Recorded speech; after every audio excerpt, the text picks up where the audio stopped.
बिस्मिल्लाहिर्रहमानिर्रहीम। अस्सलाम वालेकुम students, here your instructor Mohammad Irfan Qayyum and welcome to my YouTube channel success preacher.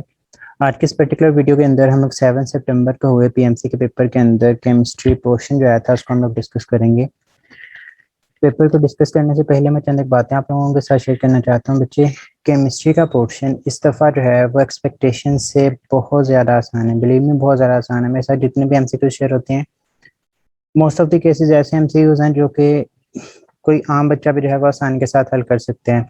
चंद एक टॉपिक्स हैं जिनको कवर करने की ज़रूरत है, मतलब वो पहले पीएमसी के सिलेबस में नहीं थे लेकिन इनडायरेक्टली इंक्लूड थे, डायरेक्टली नहीं थे, तो वो चीज़ें वो पूछ रही हैं।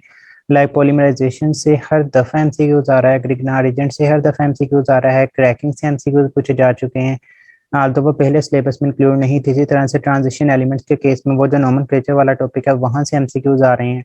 Half life period chapter number 11 में उन्होंने डायरेक्टली इंक्लूड नहीं किया था लेकिन वहाँ से एमसीक्यूज पूछे जा रहे हैं।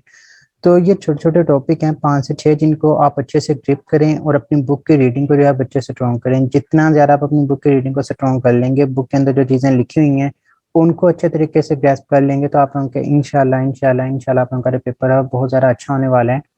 मेरे पास जितने भी स्टूडेंट्स आते हैं उनका यही पॉइंट ऑफ व्यू होता है कि केमिस्ट्री बहुत ज़्यादा आसान आ रही है। जहाँ पे मसला आ रहा है वो हमारे पास है बायोलॉजी। बायोलॉजी के अंदर क्योंकि वो बहुत ज़्यादा डाइवर्स है, डाइवर्स इस सेंस के अंदर कि आती हैं बुक की लाइंस, और बुक की लाइन वो पंजाब से उठा ले या फेडरल से उठा ले, मतलब इस तरह से कुछ समझ नहीं आती बच्चों को।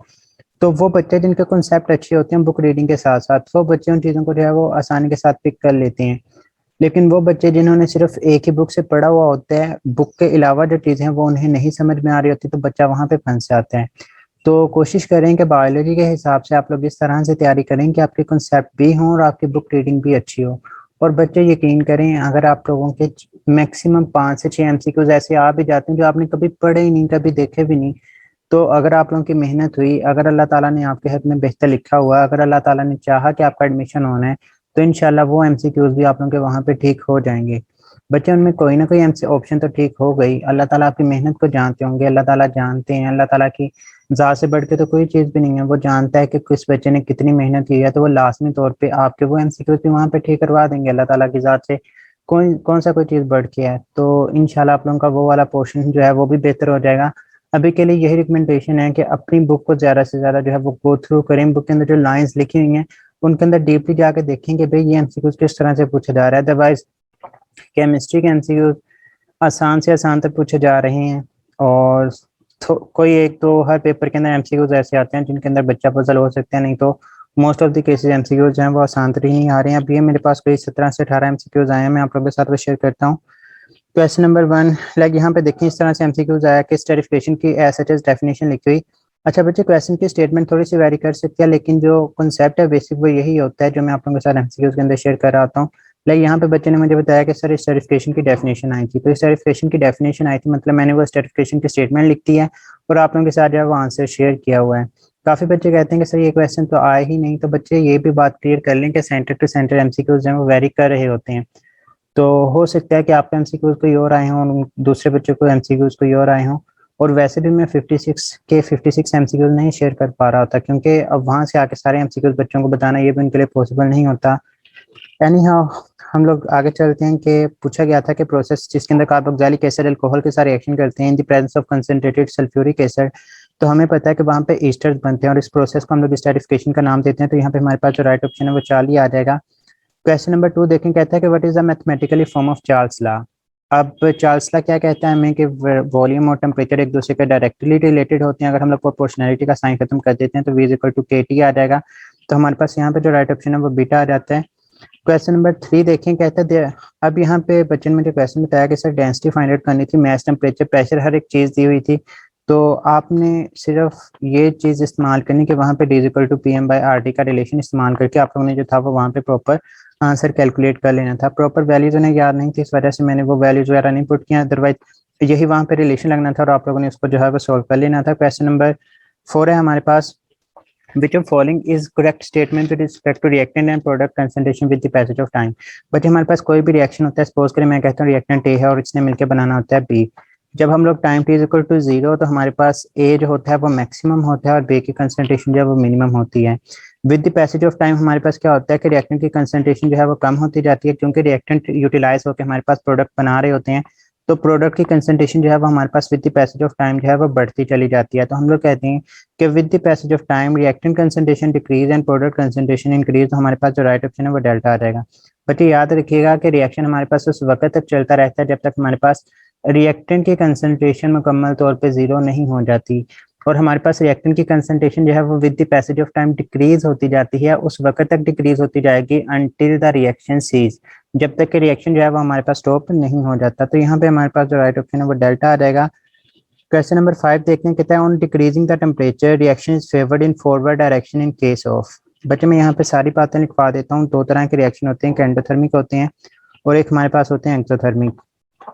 एंडो कहता है भाई हीट को अंदर लेकर आना है। अब अगर आप लोग एंडो के केस में टेम्परेचर को बढ़ाते हैं, मतलब जो सिस्टम चाह रहा है आप लोग वही चीज करें, उसका टेम्परेचर को बढ़ा रहे हैं, तो सिस्टम कहता है भाई मैं खुश हो रहा हूँ, आप लोग मुझे टेम्परेचर दे रहे हो, तो मैं भी आप लोगों की हेल्प करूंगा, मैं भी आप लोगों की फॉरवर्ड डायरेक्शन के अंदर रिएक्शन को प्रोसीड करवा के आप लोगों को जो है वो प्रोडक्ट ज्यादा से ज्यादा बना के दूंगा। तो याद रखिएगा जब एंडोथर्मिक रिएक्शन होता है तो टेम्परेचर बढ़ाने से रिएक्शन जो है वो फॉरवर्ड चला जाता है, टेम्परेचर को डिक्रीज करने से रिएक्शन जो है वो हमारे पास रिवर्स डायरेक्शन के अंदर प्रोसीड कर जाते हैं। अब एक्सो की तरफ आते हैं। एक्सो कहता है भाई मैंने हीट को निकालना है। जब आप लोग उसके साथ पंगे लेने की कोशिश करेंगे, उसका टेम्परेचर बढ़ाने की कोशिश करेंगे, तो एक्सो कहता है तो मैंने तंग करना तो मैं भी नहीं, फिर थोड़ी मन नहीं। तो वो क्या करता है, वो आप लोगों को प्रोडक्ट कम बना के देगा, मीन से टेम्परेचर बढ़ाने से रिएक्शन जहाँ पे रिवर्स डायरेक्शन में चला जाएगा। और अगर आप यहाँ पे टेम्परेचर को डिक्रीज करते हैं, जो कि एक्सोथर्मिक रिएक्शन खुद से चाहता है कि भाई मैंने हीट निकालनी है, तो आप लोग अगर वहां से टेम्परेचर को कम कर देते हैं तो फिर सिस्टम जो है बुगैम्बो कहता है भाई मैं खुश हुआ, मैं अब आप लोगों को प्रोडक्ट बना के दूंगा। तो रिएक्शन यहाँ पे किस डायरेक्शन में जाएगा, फॉरवर्ड डायरेक्शन में। अब यहाँ पे यही पूछा गया था कि आपने टेम्परेचर को डिक्रीज करना है, तो यहाँ पे एक टेम्परेचर डिक्रीज है और एक यहाँ पे टेम्परेचर डिक्रीज है, आपने रिएक्शन को लेके जाना है फॉरवर्ड डायरेक्शन में। तो एंडो में टेम्परेचर को डिक्रीज करें तो रिवर्स जाता है, एक्सो में टेम्परेचर को डिक्रीज करें तो फॉरवर्ड जाता है। मीन से यहाँ पे हमारे पास जो राइट ऑप्शन है वो एक्सोथर्मिक आ जाएगा। Right option over here is beta. Question number 6 देखें, कहता है कि what is the correct relation of Arrhenius equation. तो K is equal to minus C A over R T, आप लोगों के पास करेक्ट रिलेशन है। इसके अलावा और भी काफी सारी फॉर्म थी, लेकिन आप लोगों के पास जो राइट ऑप्शन है आप लोगों ने आर्हेनियस इक्वेशन को जो है वो सिलेक्ट करना है।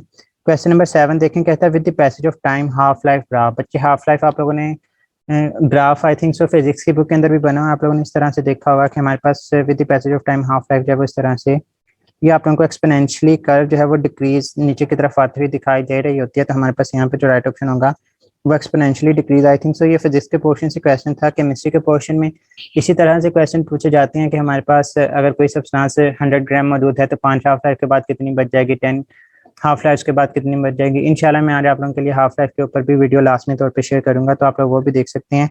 राइट ऑप्शन नंबर है 40। क्वेश्चन नंबर 8 देखें, कहता है कि what is the oxidation state of chromium in case of K2Cr2O7। बच्चे अगर हम लोग K2Cr2O7 की बात करते हैं तो यहाँ पे हमारे पास क्या होता है कि K2 है Cr2O7, 7 ऑक्सीजन है, 7 ऑक्सीजन की ऑक्सीडेशन स्टेट -14 आ जाएगी। पोटाशियम ग्रुप 1 से बिलोंग करता है, ऑक्सीडेशन स्टेट फिक्स होती है, एक की +1 तो 2 की +2, मीन टू से दोनों क्रोमियम की ऑक्सीडेशन स्टेट जब वो +12 आएगी। अगर आपने कंपाउंड को न्यूट्रल करना है तो एक की फाइंड आउट करनी है तो +12/2 कर देंगे आप लोग, तो आप लोगों के पास इसके ऑक्सीडेशन स्टेट है वो +6 देखने को मिलती है। क्वेश्चन नंबर 9 तो देखें, कहता है बच्चे आप लोगों के सामने एक रिएक्शन भी गिवन था, उसकी रेट इक्वेशन भी उसने दे दी। अब रेट इक्वेशन से आप लोग देख के बता सकते हैं कि हमारे पास कौन सा ऑर्डर ऑफ रिएक्शन है। लाइक रेट इक्वेशन यहाँ पे थी कि NO की पावर 1 है और O3 की पावर भी कितनी है, आप लोगों के पास 1 है। मीन से दोनों के हिसाब से हमारे पास फर्स्ट ऑर्डर रिएक्शन था। अब उसने क्या कहा, उसने कहा if you keep the concentration of O3 constant, हमने इसकी कंसंट्रेशन को कांस्टेंट रख दिया, मतलब इसको चेंज नहीं कर रहे। What will be the effect on rate of reaction on doubling the NO concentration. तो जब आप लोग NO की कंसंट्रेशन को डबल करेंगे तो चूंकि ये फर्स्ट ऑर्डर रिएक्शन है तो आप लोगों के पास रेट ऑफ रिएक्शन भी क्या हो जाएगा, आप लोगों के पास 2 टाइम जो है वो इंक्रीज हो जाएगा। तो आप लोगों के पास यहाँ पे जो राइट ऑप्शन है वो डबल देखने को मिलेगा। तो अगर वो ओवरऑल पूछता कि O3 के कंसंट्रेशन को भी कांस्टेंट ना रखता तो इसको भी डबल करना था, इसको भी डबल करना था, तो 2 × 2 आप लोगों के पास 4 टाइम ओवरऑल जो ऑर्डर ऑफ रिएक्शन था, सॉरी रेट ऑफ रिएक्शन जो था वो आप लोगों के पास इंक्रीज हो जाना था। क्वेश्चन नंबर 10 देखें, कहता है alkyl halide can be prepared from alcohol on reaction with. बच्चे इन ऑप्शन में से हमारे पास HCl राइट ऑप्शन है। हमारे पास क्या होगा कि सिंपली सब्स्टिट्यूशन रिएक्शन होगा। हमने अगर अल्कोहल के साथ रिएक्शन करवाना है, सपोज करें मैं कहता हूँ हमारे पास CH3OH है, मैं इसका HCl के साथ रिएक्शन करवा देता हूँ, तो सिंपली क्या होगा कि ये नेगेटिव इस नेगेटिव के साथ रिप्लेस हो जाएगा, तो हमारे पास अल्काइल हैलाइड बन जाएगा। इसके अलावा हमारी बुक के अंदर 3 मेथड गिवन है। HCl, HBr, HF के सारे रिएक्शन भी गिवन है। इसके अलावा PBr3 या फिर PBr5 के सारे रिएक्शन भी गिवन है। SOCl2 के साथ भी रिएक्शन गिवन है। तो तीनों मेथड के साथ बन सकते हैं, लेकिन बच्चे बता रहे थे कि सर इनमें से जो ऑप्शन ठीक थे उनमें से HCl ही हमारे पास राइट ऑप्शन था, बाकी ऑप्शन में से कोई इतना ठीक नहीं था। तो हमारे पास यहाँ पे जो राइट ऑप्शन है वो HCl आ जाएगा। क्वेश्चन नंबर 11 देखते हैं। कहते हैं aldol condensation carbanion reacts with other carbonyl atom to form. बच्चे अगर आप लोग एल्डोल कंडेंसेशन का मैकेनिज्म देखें तो पहले स्टेप के अंदर हमारे पास क्या बनता है, हमारे पास कार्बन आयन बनता है, और दूसरे स्टेप के अंदर वही कार्बन आयन दूसरे कार्बोनिल एटम के साथ रिएक्ट करके हमारे पास एल्कोक्साइड आयन की फॉर्मेशन कर रहा होता है। आप लोग अगर एल्डोल कंडेंसेशन में मैकेनिज्म देखते हैं तो वहां से ये क्वेश्चन आया था, तो हमारे पास यहाँ पे जो राइट ऑप्शन है वो 40 आ जाएगा। क्वेश्चन नंबर 12 देखें। कहता है ethene is prepared from alkyl halide by using. बच्चे ये स्टेटमेंट थोड़ी बहुत बदल के क्वेश्चन तीसरी दफा रिपीट होकर आ चुका है कि हमारे पास कौन सा जो है वो आप लोगों ने रीजन जो है वो इस्तेमाल करना होता है। बच्चे अल्काइल हैलाइड है हमारे पास, CH3 CH2 Cl है हमारे पास। याद रखिए हमारे पास दो तरह से प्रोडक्ट यहाँ पे बन सकती हैं डिपेंडिंग अपॉन आप लोग रीजन कौन सा इस्तेमाल करते हैं। अगर तो आप लोग यहाँ पे इस्तेमाल कर देंगे बच्चे अल्कोहलिक KOH, अल्कोहलिक कोई भी बेस को इस्तेमाल कर लेंगे तो आप लोगों के पास यहाँ पे होगी, यहाँ पे हमारे पास जो है वो एलिमिनेशन देखने को मिलेगी आप लोगों को, और आप लोगों के पास जो प्रोडक्ट है वो क्या बन जाएगी, वो आप लोगों के पास एल्कीन जो है वो बन जाएगी। लेकिन अगर आप लोग अल्कोहलिक KOH के बजाय एक्वस KOH इस्तेमाल करते हैं तो तब बच्चे आप लोगों के पास यहाँ पे क्या होगा, आप लोगों के पास यहाँ पे सब्स्टिट्यूशन होगी और एज अ रिजल्ट आप लोगों के पास जो प्रोडक्ट बनेगी वो अल्कोहल बनेगी। आपने क्या बनाना है, इथीन अल्कीन बनानी है अल्काइल हैलाइड से, तो आप लोगों को अल्कोहलिक KOH इस्तेमाल करनी पड़ेगी। सिंपल KOH भी इस्तेमाल नहीं कर सकते, एक्वस KOH इस्तेमाल करते तो आप लोग अल्कोहल आप लोगों के पास बनना था। तो हमारे पास यहाँ पे जो राइट ऑप्शन है वो बीटा आ जाएगा।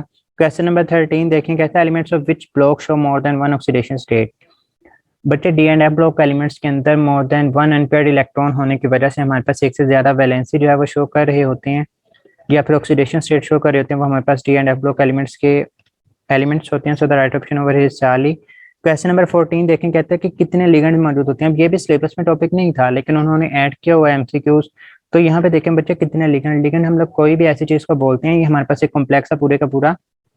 इस कॉम्प्लेक्स के अंदर कितने आप लोगों के पास ग्रुप्स ऐसे हैं जो कि अपने लोन पे प्लेटिनम को डोनेट कर रहे होंगे। प्लेटिनम क्या है, ट्रांजिशन मेटल।